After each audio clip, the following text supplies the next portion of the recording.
Halo Sobat TikToks, Ngobrol asik bareng Himati.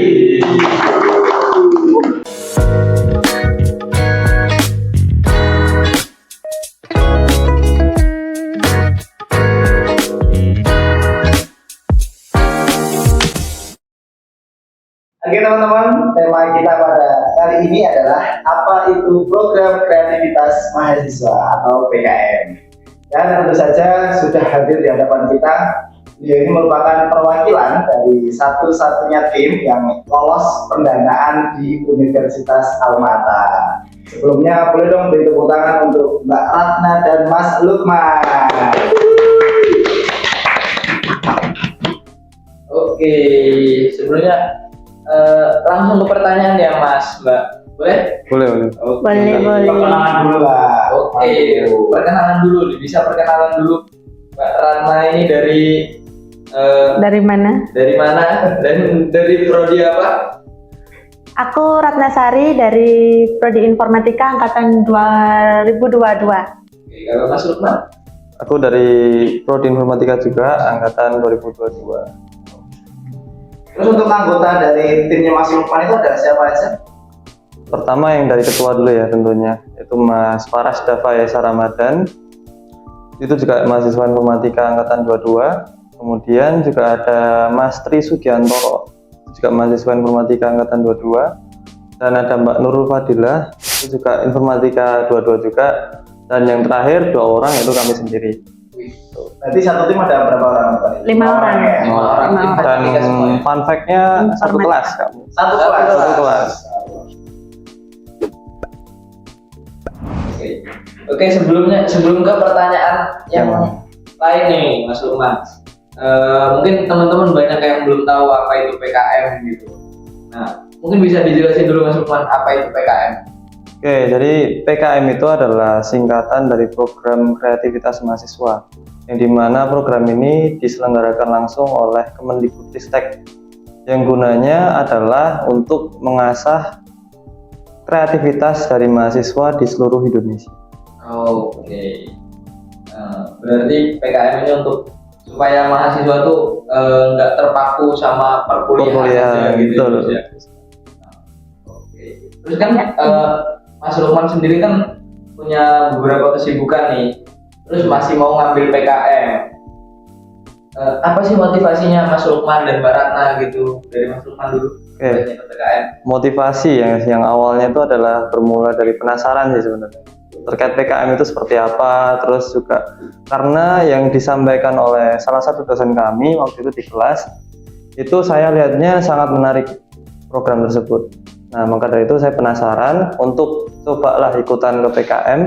Kemudian juga adanya tawaran untuk konversi SKS yang memotivasi saya untuk ikut ke PKM. Oke, tawaran konversi SKS ya. Kalau Mbak Ratna? Sama sih, karena kepincut konversi SKS, males kuliah. Aduh, itu sisi lainnya sih. Sisi lain. Sisi lainnya. Terus PKM ini kan ada temanya Mas. Nah, kalau dari timnya Mas Lukman dan Mbak Ratna ini temanya apa tuh? Sebelum ke tema, kita mulai dari bidangnya dulu, karena di PKM itu sebenarnya ada banyak sekali bidang. Ada bidang terkait kewirausahaan, ada bidang riset, humaniora, dan lain sebagainya.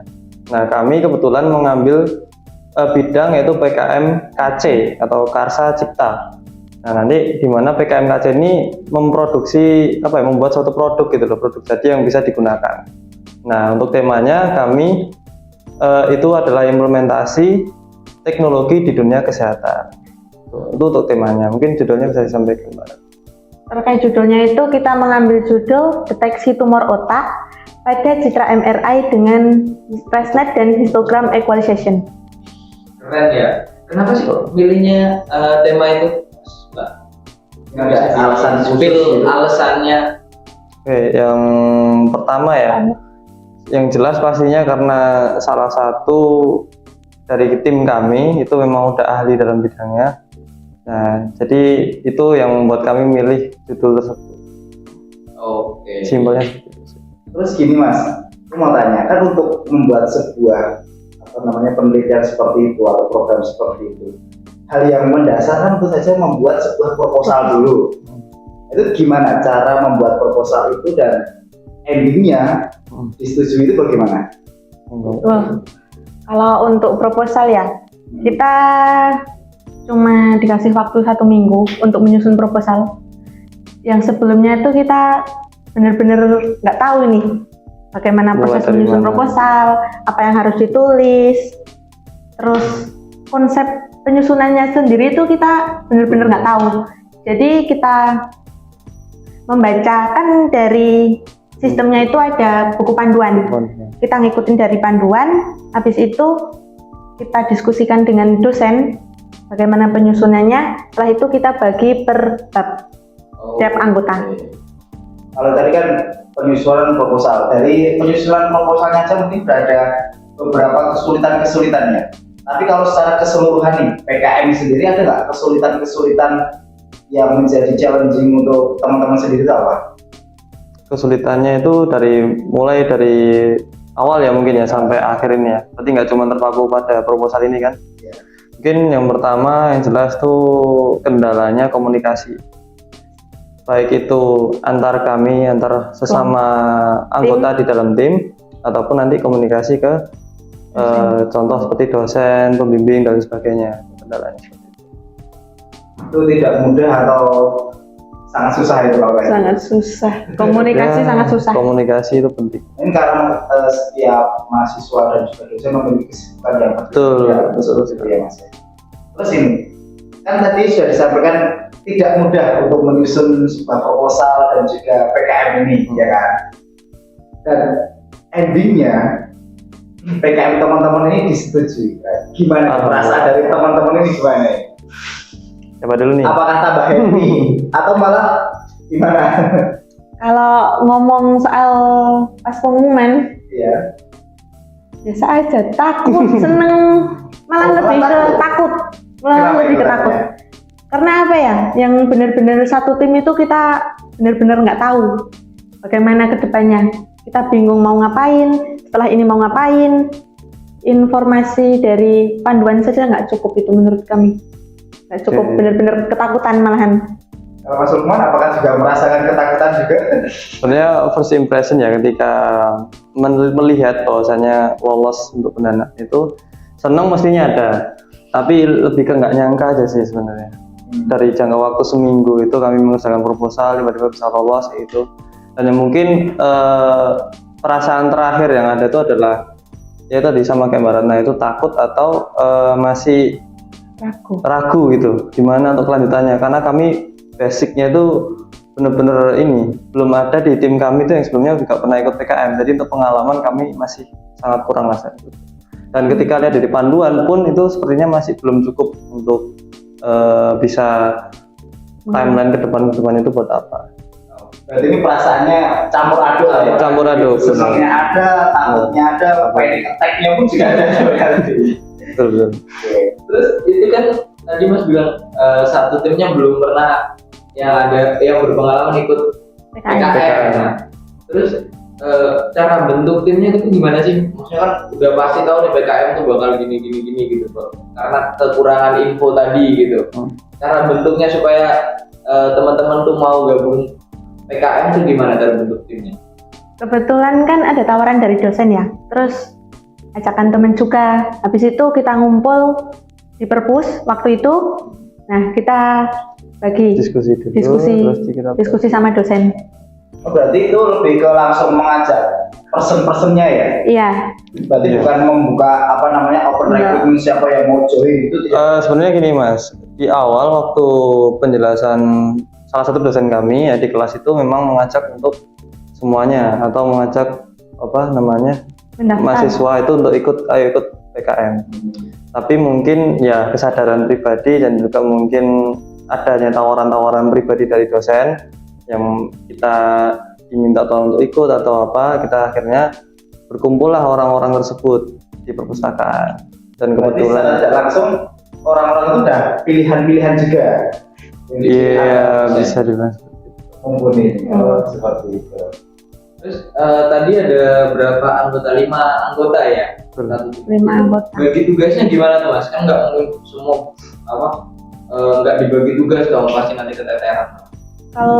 Kalau untuk tugas sebenarnya kita tanggung jawab bersama, tugas kita kerjain bersama. Hanya ada beberapa bagian tertentu yang kita tugaskan itu untuk misal pembuatan ini dikerjain oleh ini, bagian ini dikerjain ini. Contohnya misal pas pembuatan sistem kita serahkan ke ketua dan Mas Lukman gitu. Berarti kebanyakan tuh bareng-bareng ya? Iya, kita kerjain bareng-bareng. Ada kesulitan kita diskusiin bareng-bareng. Karena juga sering ngumpul kita. Karena sering ngumpul.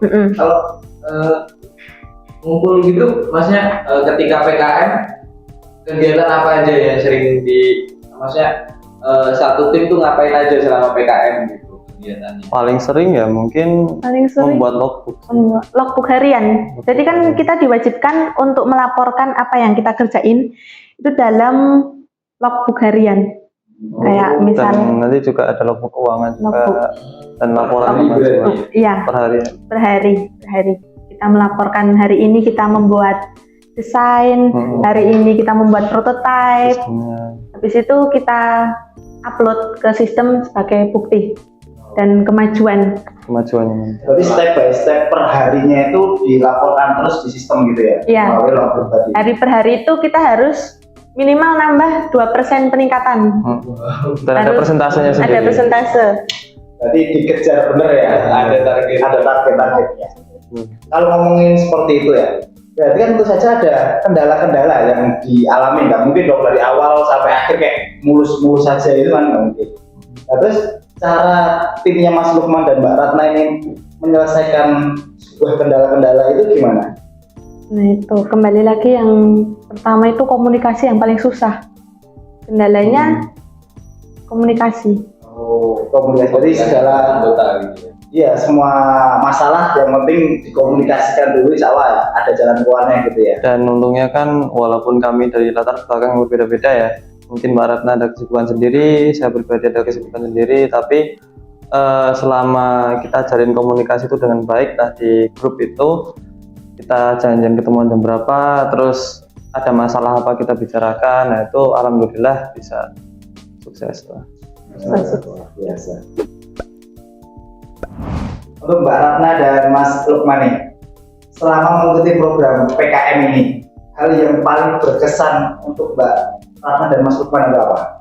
Ya, mungkin dari aku dulu ya. Yang paling berkesan, yang paling keinget itu adalah waktu PKP 2 atau penilaian kemajuan pelaksanaan PKM. Jadi itu kami semacam mempresentasikan kemajuan kami itu dalam pelaksanaan PKM itu sudah sampai mana, progresnya sudah sampai mana. Kami presentasikan dan nanti ada dewan juri juga yang menguji, yang menilai, bertanya kepada kami terkait dengan kemajuan progres dan lain sebagainya. Kenapa berkesan? Karena di situ kami semua merasa tegang, deg-degan satu sama lain, nggak expect lah istilahnya. Kami siap persiapan juga dari panjang, kami juga perlu prepare panjang lah untuk sampai di PKP 2. Kalau dari aku gitu. Kalau dari Mbak Ratna? Kalau dari aku yang paling mengesankan itu pas ketika deadline laporan akhir. Biasanya mepet-mepet. Bener-bener belum jadi punya kita tuh, masih kurang jurnal, pembelian dataset dari rumah sakit. Kita baru pulang dari rumah sakit, setelah pulang dari rumah sakit membeli, baru menyusun laporan akhir. Padahal malamnya udah deadline. Pendek banget itu berarti ya. Banget. Sangat mepet. Sangat-sangat mengesankan itu. Sangat berkesan, masih teringat sampai sekarang itu. Oke, kan secara keseluruhan PKM itu tentu saja memberikan dampak yang luar biasa. Terus kalau dari pribadi Mbak Ratna dan Mas Lukman, manfaat yang bisa diambil setelah mengikuti program ini apa? Kalau aku lebih manajemen waktu, karena kita sama-sama sibuk kuliah, sibuk urusan lainnya, terus masih harus kegiatan PKM itu kita rutin mengerjakan PKM itu. Jadi ya kita harus bisa bagi-bagi waktu. Nah, setelah ngikutin program PKM itu kita jadi terbiasa gitu. manage waktu ya. Manage waktu yang mepet-mepet itu tadi. Kalau Mas Lukman? Kalau dari saya sendiri untuk manfaat ya mungkin jadi lebih mengenal apa itu PKM. Dari yang sebelumnya belum tahu sama sekali apa itu PKM dan program-program yang seperti itu, dengan ikut PKM dan alhamdulillahnya lolos juga, jadi tahu PKM itu jadi seperti apa, dalamnya seperti apa, ketika kita lolos pun seperti apa juga jadi lebih paham. Dan akhirnya nanti juga bisa ya sharing ilmu kayak gini ke teman-teman sobat top. Oke. Terus ini kan alhamdulillah teman-teman ini adalah salah satu tim atau satu-satunya tim yang lolos. Terus saran atau masukan buat teman-teman informatika semuanya atau semua mahasiswa UAA deh yang mau ikut program PKM ini apa? Secara general ya, berarti semua mahasiswa di Almata. Kalau dari aku sendiri, yang pertama sarannya kalian harus semangat, komitmen itu harus dijaga benar karena kalian selama berapa bulan ya? 4 bulan kurang lebih kalian harus mengerjakan PKM itu mulai dari logbook, laporan kemajuan, laporan akhir dan sebagainya. Kalian semangat, komitmen dan juga dipersiapkan dengan matang-matang. Kalau Mbak Ratna? Kalau dari aku, sebelum membentuk tim atau setelah terbentuk tim, kalian harus benar-benar jaga komunikasi. Karena kita ngerasain sendiri di bulan pertama itu komunikasi kita sangat buruk, baik antar tim, dosen, atau apapun itu yang berhubungan dengan PKM itu komunikasinya itu sangat-sangat buruk. Jadi untuk teman-teman semua yang sekiranya berminat untuk mengikuti PKM, tolong jaga komunikasinya sampai akhir, benar-benar sampai akhir. Oke, terima kasih Mas Lukman dan Mbak Ratna. Terakhir, boleh dong promosi buat TikTok ini?